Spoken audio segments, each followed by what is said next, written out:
At eto na nga. Ito na yun. Gumagawa na ng escape plan itong mga buhayang nakaupo, nasangkot sa korupsyon dito sa flood control. Gumagawa na ng escape plan. Ang drama nila, magpapalit na ng liderato, no? Alam niyo, kayong mga buhaya, hindi nyo na kami mauuto sa mga ganyang patutsada nyo. Ha?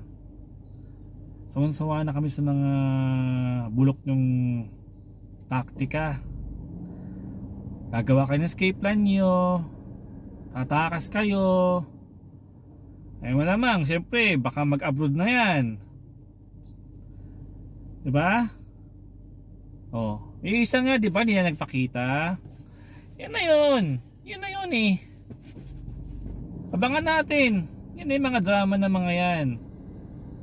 Tapos next drama na mga yan, mangsasangkot na yan. Kung sino-sino na yung mga sasangkot nila. Yan ang mga drama na mga yan. Kaya tayo mga bandang Pilipino, ito yung papauto sa mga yan. Ito yung papaloko sa mga yan. Kaya tama lang na itong dating na September 21, mag-rally tayo, ipadiling natin sa kanila na sawang-sawa na tayo sa kanila. Hindi na tayo pwede mong paloko sa kanila, papagamit. At di sapat na ikulong lang sila.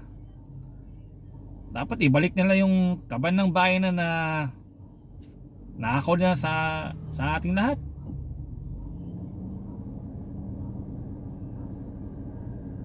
Mga kapatid, kapuso, kapamilya, mga kasangga,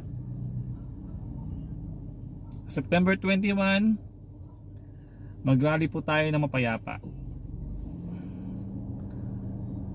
Mag-iingat po tayo. Nasa inyo na po yan kung saan po kayo pupunta, kung sa Luneta or sa EDSA Shrine. Okay lang po yan.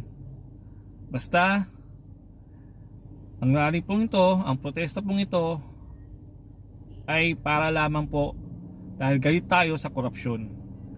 Wala pong papatalsikin, walang papauwiin at kung ano man. Okay?